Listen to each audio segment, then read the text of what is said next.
Thank you so much for joining our virtual Journey of Smiles to Africa. We're so excited to share more about Smile Train's Journey of Smiles program with you and give you all the opportunity to hear from our Africa team directly. In this session, we'll learn more about the structure of a Journey of Smiles, meet some of our past journeyers, and get the latest updates on our programs in Africa directly from the team itself. Our Smile Train Africa staff has generously agreed to join us for a live Q&A session at the end of this journey, so be sure to get your questions ready.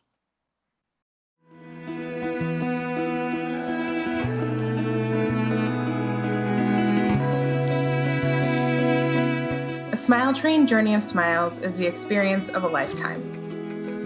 Since there's no better way to understand the truly life-changing impact of Smile Train's work than by seeing it for yourself, twice a year, twice most years, we take between 6 and 14 journeyers to visit Smile Train partners in the field, meet our patients, and form a long-lasting bond with others who share their passion for fighting for the dignity of every person with a cleft. Since 2013, we've had the privilege of bringing nearly 100 cleft advocates on Journey of Smiles all over the world, from the Philippines to Haiti, from Peru to Tanzania, and everywhere in between. Each journeyer is responsible for their own airfare and registration, which covers all costs for the 5 to 7 days of the trip. That means that from the moment you land until the moment you depart, everything is covered, including lodging, meals, and transportation. Everything except your souvenir shopping. We also encourage journeyers to extend their trips if they can. Sometimes, journeyers are even lucky enough to do an activity with patients or help redecorate a partner hospital. When journeyers visited Guatemala in 2016, they had the opportunity to participate in a speech therapy program with local staff and patients. In 2019, when journeyers visited Smile Train partner Suma in Mexico City, they worked with artist Jason Holfish to help transform their dental office into a space adventure and bring some cartoon friends to life in the hallway. Another incredible aspect of the Journey of Smiles is when patients' families show just how much they trust Smile Train by inviting us into their homes. That's when journeyers are really able to see up close and personal the transformative impact Smile Train has had not only on our patients, but their families and on their entire communities.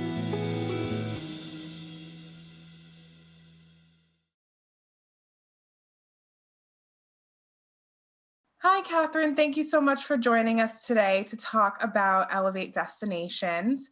Welcome. Thank you. Thanks for having me. We're so thrilled. And I'd love to hear a little bit about yourself, if you wouldn't mind introducing yourself.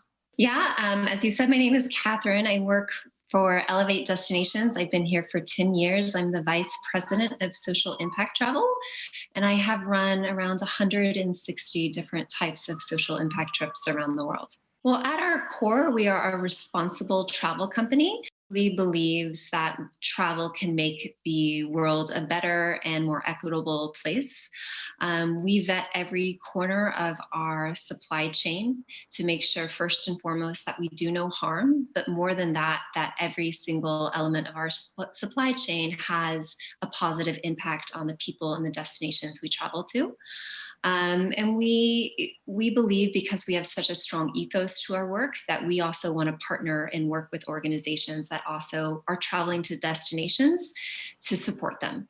And because of that, we typically work with nonprofits and foundations and B Corp organizations, social impact organizations that are going to really invest and support destinations they travel to. We adore the work that Smile Train does, and we love the way in which they implement it, how they build capacity everywhere that they're going. And oftentimes the travelers have a very personal connection to the work. So that has really made the journeys very impactful, not just from the perspective of, seeing the work, but also on the travelers themselves. And we work behind the scenes with Smile Train. We're doing all of the logistics to make sure that these trips are operated responsibly and sustainably, and we allow Smile Train to really focus on the education and their partners and sort of cultivating really strong relationships through these trips. So, just to highlight where we are in time right now, the industry itself, the tourism industry, is at this really critical inflection point, largely due to COVID. So, travel and tourism has really come to a standstill for an extended period of time, which has been really hard on industry professionals. But it has granted us a really unusual gift, which is the time to redesign, realign, rethink how we can build back smarter and better. And no longer is it okay just to be sustainable, just to be responsible. We now must be regenerative, which means we must be building back in a way that is creating resiliency in destinations. And we need to be thinking about the impact of our tourism dollars differently. I'm really proud to work with a company that has been doing this for years, and I'm excited that the industry as a whole is now seeing this change. But just to sort of highlight what we mean as regenerative, at our core, everything on a trip is carbon offset, and we've been doing that for 15 years. But in addition to that, as I mentioned earlier, we examine our supply chain. We make sure that the money is going to locals wherever it can. We check the ownerships of hotels, of restaurants. We make sure that people are being paid a fair wage. We also train all of our partners in country around certain issues, such as human exploitation in tourism, sex trafficking in tourism, and we make them take a training on it so they know how to recognize it and report it if they see it. We do educational workshops for our peers and for our clients on power dynamics, on how to create more ethical travel when they're journeying abroad. And we try to set up conditions that allow on these journeys people to open up into conversations that allow transformation to begin. At this point, people need to be thinking more strategically how their company can support clean legislation, what we need to be doing as a travel industry as a whole to think about clean energy, what needs to be done to help prevent climate mitigation and climate change. Trips are complicated and they touch so many different aspects of the world, from, as we can see through COVID, like the airlines, the hotels, the restaurants, the drivers. All of that has to be examined. And we want to be, as we build back, we want to make sure that those relationships are really infused with a positive impact.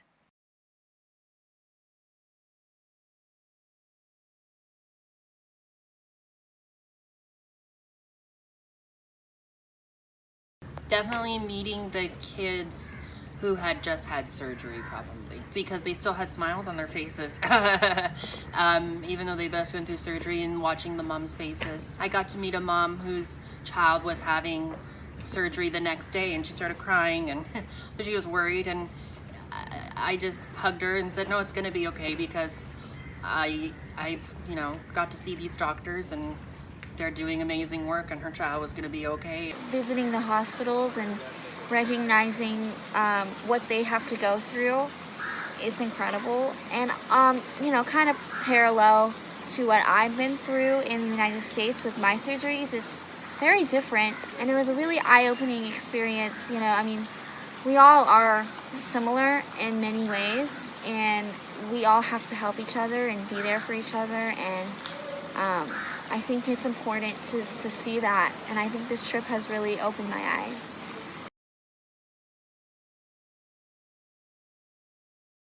Exceeds our expectations a lot, way better than what we were anticipating. I'm impressed with how good of doctors they have here and how good a surgery they do on the people that they work on. It's beyond my wildest expectations. It's been so well planned. I never dreamed that it was going to be this unique and nurturing and enriching experience. This is not a journey of smiles. This is an adventure, and it has been the most amazing thing that I could never have imagined. I think you would be benefited in ways you could not possibly imagine if you went on these journeys. This you will remember because you will be changed. I never dreamed what I was going to experience when I came on this trip. Everything has been wonderful. I mean, it took a little bravery for me to go on this trip, flying so far away and everything, but big deal. It's a 24-hour journey. It's been wonderful to see this, the love, the hope, the future for these children that has been transformed because of Smile Train. If you ever come on a journey and you have the privilege, the honor of working with the Smile Train team, you will then understand why this is such a successful organization. Just the amount of planning and work in order for it to seem effortless is a beauty to behold.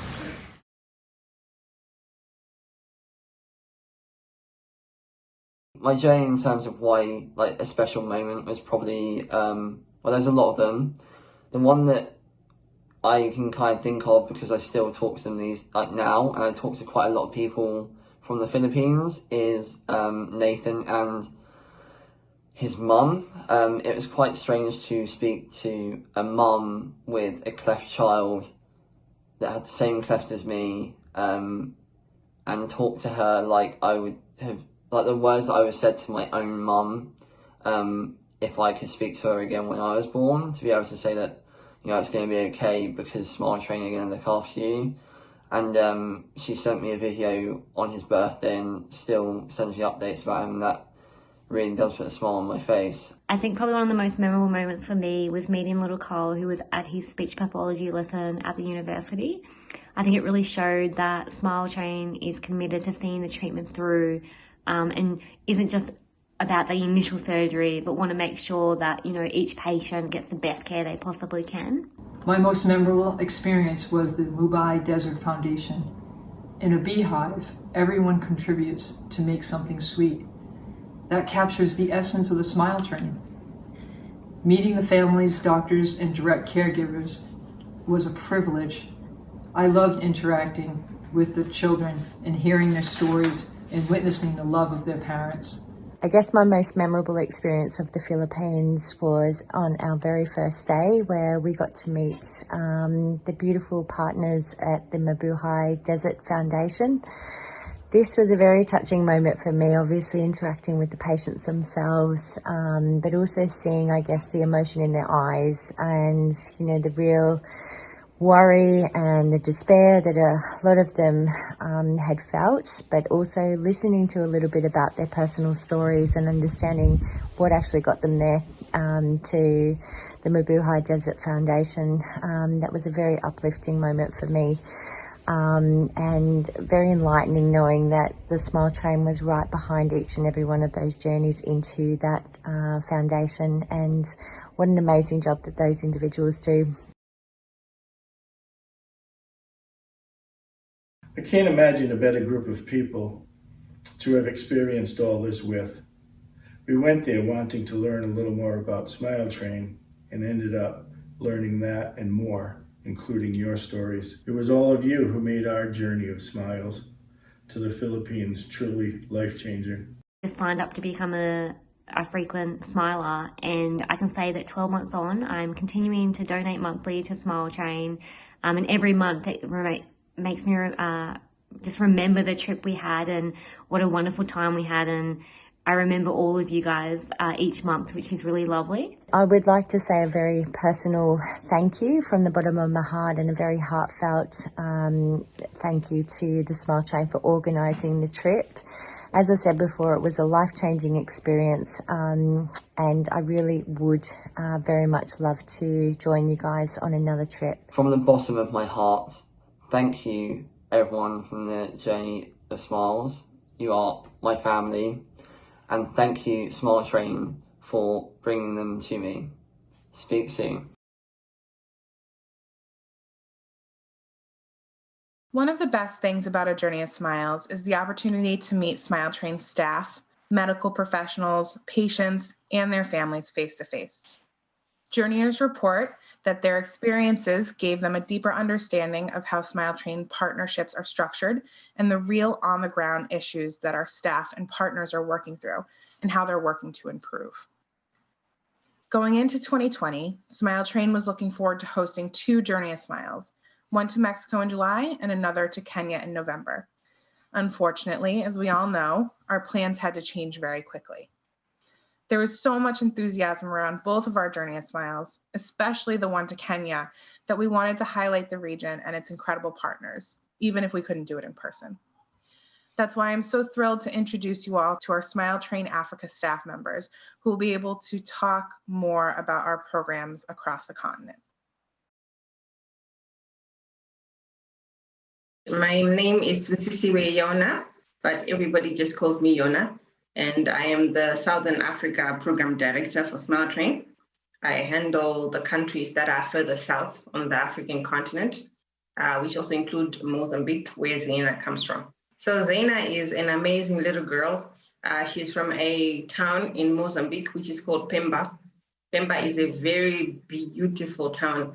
And for those of you who want to go on your Journey of Smiles when we are able to travel, that should be one of your chosen destinations. This is a suggestion from me. So she stays in the village that is very close to what we would call Pemba City.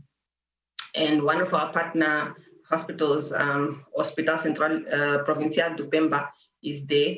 And that's where Zaina was treated. So Zaina had come to the hospital with her mom. She was around 2 years old when we first met Zaina, and she was very shy. And the first time we met her, it was quite an interesting conversation that we had with her because, you know, with the language barrier, I don't speak Portuguese and she doesn't understand English. But there's always something about the human connection that goes beyond languages. So I think that human connection for me and Zaina was found through biscuits. I think you would call them cookies in America. If you gave her a cookie, then she would smile. So I really remember that about Zaina because I spent quite a lot of money buying cookies to convince her to do what we wanted her to do. But she's a sweet little girl and she comes from a big family, a very loving community. So when we did get the chance to go and visit Zaina at home, it was really an exciting opportunity for us because we got to go and see where she lives. We got to go and see her family members. We saw her brothers, her sisters, her aunties. We saw her friends from the community. And one thing that really stood out for me was how they really learned how to accept her in the community. They are a very loving neighborhood where you would find that all the children used to play with Zaina because it really showed that it was an inclusive community that accepted Zaina despite how she looked, even though they knew that she was a little bit different from everyone else. Okay, so someone from their community saw the message advertising the cleft camp that we had planned at the Pemba Hospital. And then this individual went and told Zaina's parents that I've seen there's some people who are here who can operate on Zaina for free and you should go to the hospital. Okay, so Zaina was almost 3. I think she was just under 3 years old by the time we met her. And they had never been to a hospital before for Zaina's treatment because they were really afraid that the costs may be very exorbitant because she comes from a very underprivileged background. And this for them was a great deterrent, you know, on her getting treatment. So when somebody saw the word free on one of our papers, our posters, to them it was like, this is Zaina's chance. So I'm really proud that our organization can provide this treatment for free. So Zaina went to Pemba Provincial Hospital, which is also located in Pemba. So it's literally like 30 minutes from Zaina's house, and it's one of our outreach centers. So this hospital is affiliated to one of our partner hospitals, which is called Beira Central Hospital, which is quite a big hospital in Mozambique. So one of our partner surgeons, Dr. Saraiva Simao, is the one who goes to Pemba and performs the surgeries. And on this particular occasion, we had organized an outreach camp and he had happened to be there to operate on Zaina. When we met Zaina, she was a very healthy, bubbly little girl. And she was just so good. You know, she didn't have any problems during screening. And she didn't have any problems that could have prevented the surgery at that particular time. So she was a perfect candidate for surgery. And we were very happy that we could deliver our promise to her parents to say we could help your child. And we managed to perform the surgery on Zaina, and she received a smile as Smile Train's 100,000th patient in Africa. Zaina is doing fine. She's growing up. She's looking forward to going to school, and we are excited for her. And we'll be following up with her because we really want to know where she's headed in life, what she wants to do. And also, I think she would be a great ambassador for the program in that we operated on her when she was quite young compared to some of the patients that we see in Mozambique. In Mozambique, we still quite have a big backlog of patients. So you do have patients who are older, who are in their adulthood, who are still coming for surgery. So for the adults in Mozambique, it's always the reverse in that they have to tell you a whole story of what they went through. They can testify to some of the challenges that they faced themselves. With Zaina, she can't say that. She was too young to know if people were stigmatizing against her, to know if people were ostracizing her, to know if people didn't like her, or to know if she couldn't get an opportunity to go to school because of a cleft. But unfortunately, there are some stories of people who couldn't go to school, who couldn't get jobs because they reached adulthood without surgery. For Zaina, she's going to be different. She's going to tell us, oh, I don't even remember that I have a cleft, and I'm excited for that. I have got great hopes for her. You know, personally, as somebody who has been born and grown up here in Africa, I know the challenges that you face. You know, besides having a cleft, if you are born without the cleft, you still face challenges. If you have a cleft, those are added difficulties that you will have, you know, trying to make it in life. And I hope that Zaina grows up and becomes an amazing person and does great things so that she can tell her story and tell it in a way that people will look at it and say that it was a miraculous thing because she's going to change her family's life. She's going to change her own life, you know. That's incredible. And thank you so much for sharing Zaina's story and the story of the 100,000th smile in Africa. It's really amazing. Yes. Thank you very much. And we hope to have 100,000 more patients in the next coming years. We are making a very big difference. I am so proud to work for this organization. And I know we are going to have 100,000 by 100,000 by 100,000 patients as we move forward as an organization. My name is Jane Ngie Muturi. I'm Program Director for Smile Train for the East Africa region. It's a region that encompasses 11 countries, and I'm thrilled to be here and to be speaking to you. We're so excited to have you. Well, let's get started. When and how did Smile Train get started in Africa? Smile Train began operations in Africa in 2002. Our first program started in Kenya, in a hospital called Gertrude's Children's Hospital. And the same year, we had programs starting in Nigeria and in Zambia. In that year alone, we managed to reach 70 cleft patients and provide them with free life-changing surgeries. At the time when we were starting programs in Africa, our main focus was to reach the backlog of patients in Africa, estimated to be in the hundreds of thousands. So over the years, our programs have grown a lot in terms of scale and quality. We are currently in our 18th year of operation in Africa, and so far we are in 38 countries, working with over 250 hospitals and medical teams. And these partnerships altogether have helped us in reaching over 127,000 patients, providing them with free cleft surgery. I should mention that about 50% of these patients have received care in the last 5 years, and this speaks a lot to the investment that we have continuously made over the years in terms of building the local treatment capacity and in terms of program awareness. Apart from that, especially over the last 4 years, we have been able to incorporate comprehensive cleft care into our programs. And so far, we have had a little over 2,000 patients benefiting from free cleft speech therapy, free cleft nutrition, and free cleft orthodontics.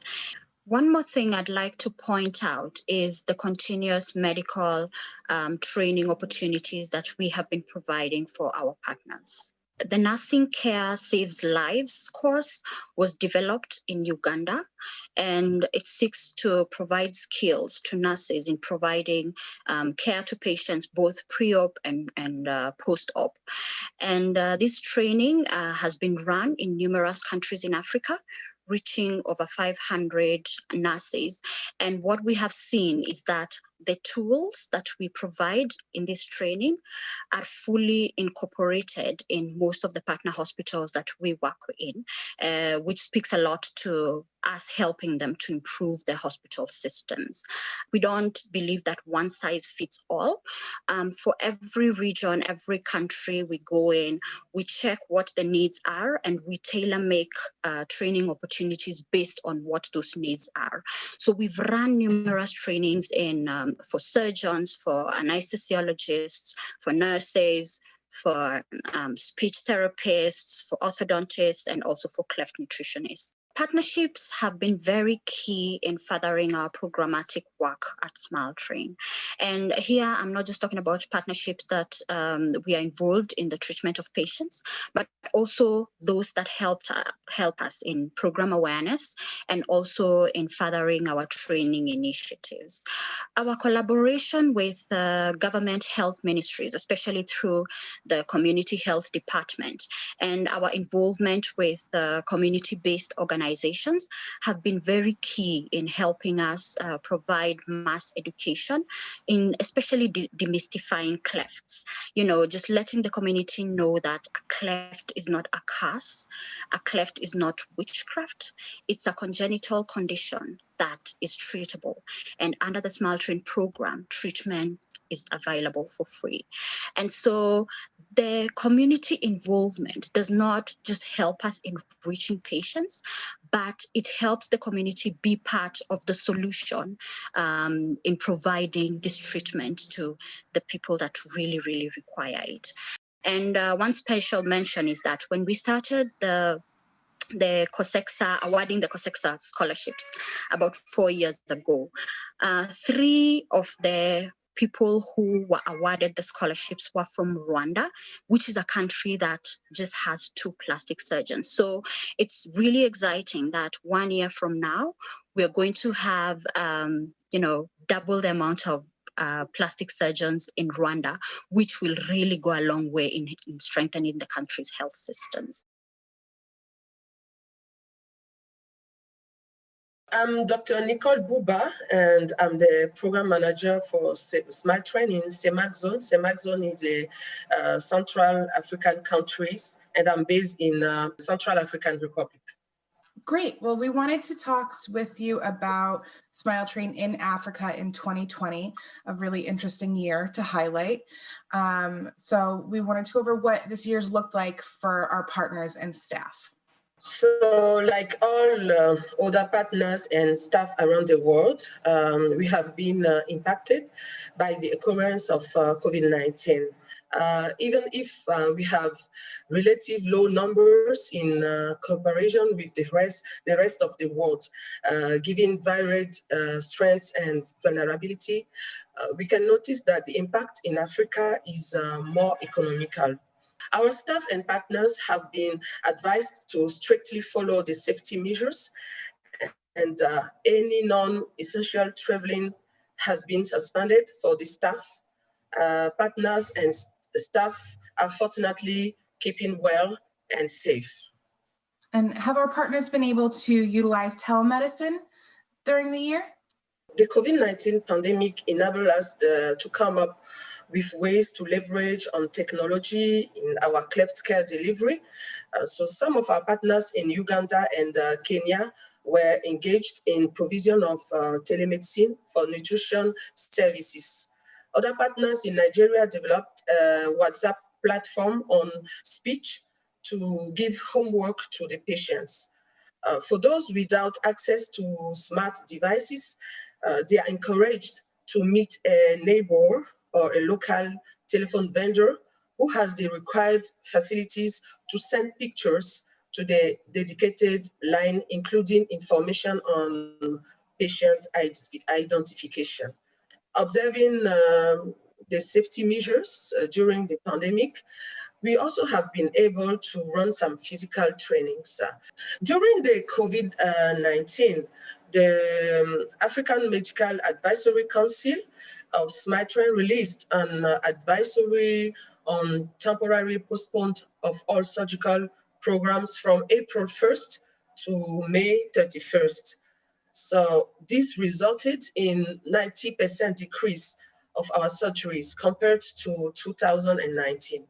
But as the world came to terms with the new normal of living with COVID-19, taking cognizance of the backlog of children and adults needing cleft treatment, we advised our partners to cautiously resume all cleft care treatment at our partner hospitals in line with our strict safety and quality protocol in COVID-19 pandemic. So we have been able to provide PPEs to 90% PPE, personal protective equipment, to 90% of our partners that express the need, and equipment supplies as well.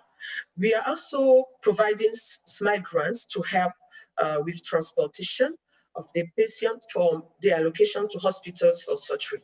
Lastly, I would like to share this assertion from one of our attendees who is nurse in Cameroon. So she attended all our series of telecleft online lecture in collaboration with WACS, West African College of Surgeons. She said the telecleft initiative was an eye-opener for me. It was the first time I have witnessed and participated in one of such. I learned what others do in Africa, and for once, I felt proud of how far Africans have progressed in surgery as a whole, and cleft surgery in particular.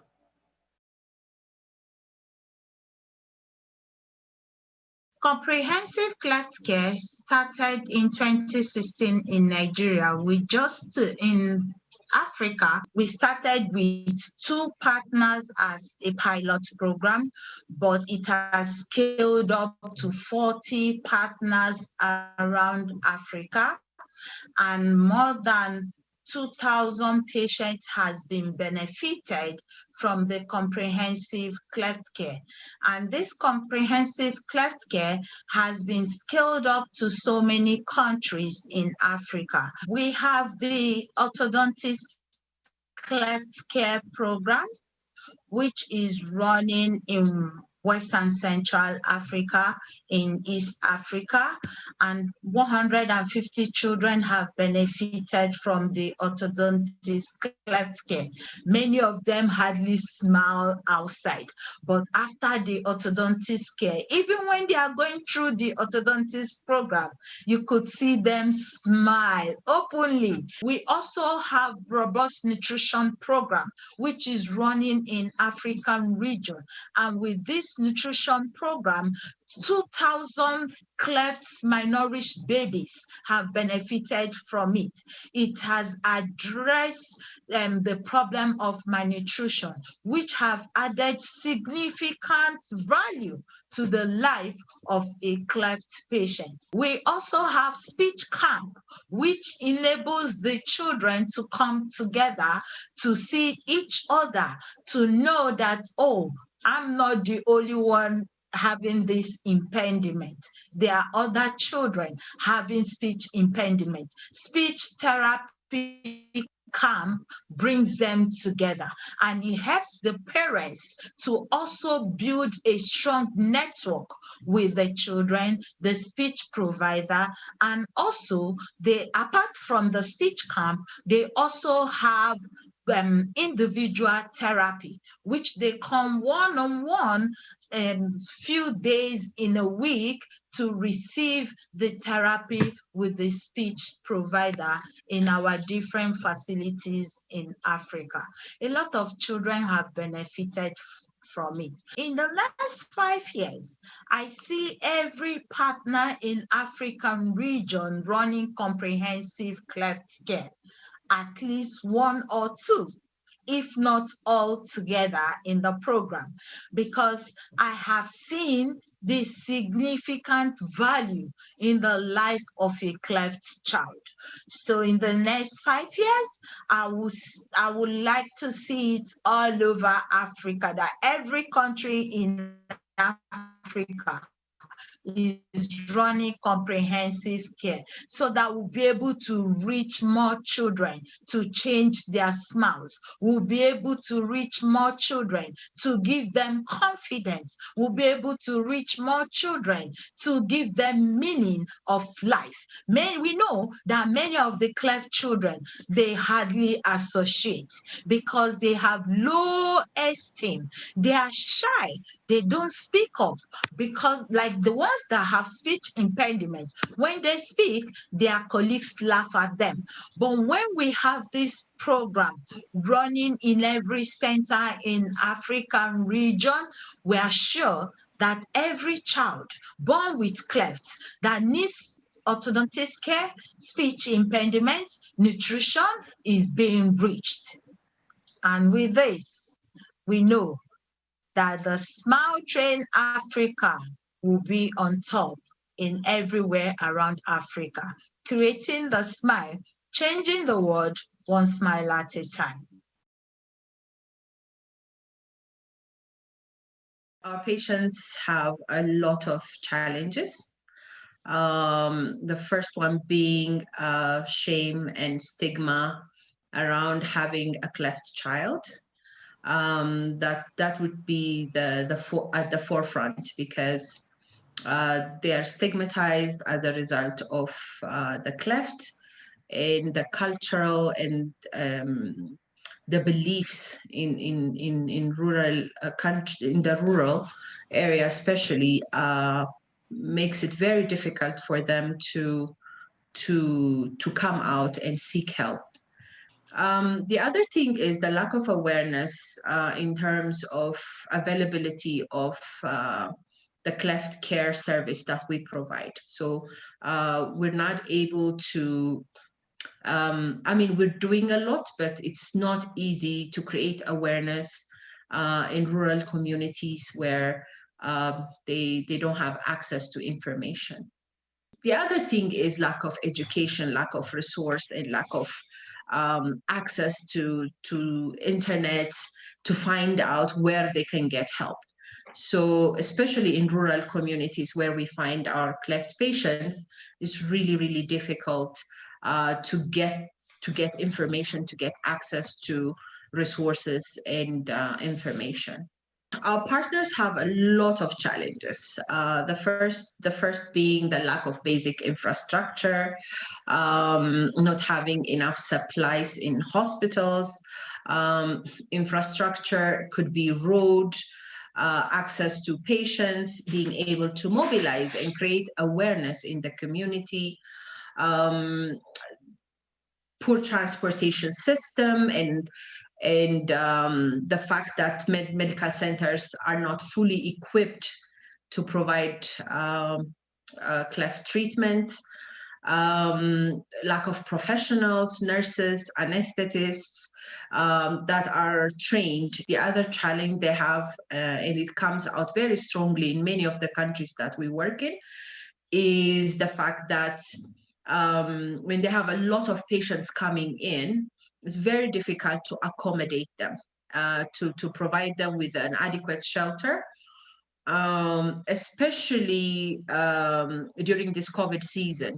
One of the things that we do is we provide a lot of trainings to build up the capacity locally. We provide grants for creating awareness, for mobilization. We provide equipment and supplies, protective equipment for COVID, sutures. We provide monitoring equipment. The other thing we're supporting is we have a lot of hands-on training that we're giving to our surgeons. So we pair them up with another senior surgeon, and then they're able to refine their skill and their talent. In terms of building our building communities and building hospitals, we've done a great deal in terms of bringing in senior surgeons from Kenya or from Ethiopia to a more to countries like Djibouti, Somalia, where they don't have surgeons at all. The patients need to get the healthcare. They cannot wait till someone is trained. So what we've done is we've developed a program where teams from Kenya would go to Somalia, and they would work with a local team, because we need to have a cleft team. And it's not just the surgeon, it's the anesthetist, it's the nurses, and everybody else. And they go as a team and they work with them. They work with local surgeons, they work with anesthetists, they help them how to properly intubate, following strict protocols for safety. And then a lot of these hospitals have now grown to show that now we don't have to carry nurses with us anymore, because the nurses are now good enough. We don't have to take a lot.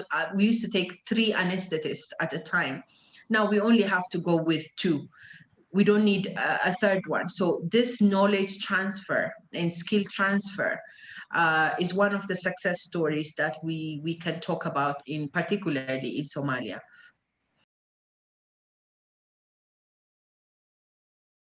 My name is Dr. Esther Njoroge Mureithi. I am the Vice President and Regional Director for Africa at Smile Train. I am based in Nairobi, Kenya, and have been with the organization for the last 12 years. And I'm happy to be here chatting about the future in Africa. I'm so happy to have you. Thank you for joining again. So I know this is a weird year to ask this, but what do you think the next few years look like at Smile Train Africa? You're right, it's a weird year because it has been the most unpredictable year, and really even trying to make any plans seems like a moot point. However, we still have to plan because we still have children being born with cleft and we still have a lot of work ahead of us. So the next 3 to 5 years, Africa will possibly have a lot of investment from Smile Train. We are working in a very fragmented and, if I could be so brave, broken health system, where even the basic requirements for safety and quality that Smile Train dictates lacks in some countries. And so we have embarked on a journey of investing in strengthening the health systems in Africa through infrastructure, through training, and through availing equipment that is needed for safe and quality treatment. So the next 3 to 5 years, we'll see us develop a Cleft Leadership Center, which is a flagship project, the first ever in Africa. And this we are developing in Ghana. It will be a hub for training. It will be a model for comprehensive cleft care. It will be the site that we will be sending our new and nascent young professionals to learn how to run a cleft program and to learn to be able to learn how to run a program that is accessible to all patients. We also hope to develop more of the speech therapy and as well as orthodontics and psychosocial support. Finally, we hope to see growth in terms of the children that we are reaching. At the moment, every year we reach at about 12,000. We know the births are at the level of over 30,000 across Africa. Therefore, there is still a huge gap. And being the organization that is largest in reaching children born with cleft in Africa, that large gap still needs to be filled by Smile Train. The investments that Smile Train makes are not short-term. They're not hit and go or hit and miss. They are lasting partnerships that will invest in the health systems, that invest in the human resource, that invest in the infrastructure. And therefore, we hope And we know, we don't just hope, we know that the investments we are making, the partnerships we are building are for the long haul. And therefore, 5 to 10 years from now, we hope to see Smile Train in every country in Africa. We are in 38 countries at the moment. We hope to see Smile Train as a household name, where when you talk about a cleft child, they say, you know what, I know the organization, and they refer that child to Smile Train. And we hope to continue being the leaders that we are in cleft care. But of course, I can't overemphasize that the partnerships that we build on the ground, because we don't do the work ourselves, is through the partners, will be the centerpiece of ensuring this success and growth 5 to 10 years from now. And is there any other stories or topics that you wanted to cover about what the future holds for Smile Train in Africa? Well, for starters, I hope in the future we will be able to have this as an actual journey of smiles on ground, because the amazing transformation that is cleft treatment is easily lost in pictures. Yes, it's wonderful when you see the before and the after, but I can tell you for free, when you hold that child or when you look them in the eye and you see the beaming joy in their parents, in themselves, that cannot be replaced by this kind of sharing. And so I hope that we will be able to have an actual journey of smiles, because once you interact with these children, you're sold. You just want to be part of their lives, helping them. And just allow me to take this one moment to really appreciate each and every person who will hear this message, because it's through their support that we are able to do the amazing work that we are doing. It's through their support that we have been able to reach close to 130,000 children with free surgery. It's through their support we are able to invest in providing children-specific operating rooms in hospitals in Africa, tremendously upgrading the safety of the care that is offered at our hospitals. And it is through their support that no child will live hopelessly, not knowing whether they will be able to access treatment. So thank you so much from the bottom of our hearts for your support. Thank you so much to all of our staff for sharing these incredible updates. We can't wait to visit Kenya on our next in-person Journey of Smiles as soon as we possibly can. And now we're so excited to begin our live question and answer session. Please make sure to include your questions in the chat below, and we'll make sure to get to as many as we possibly can.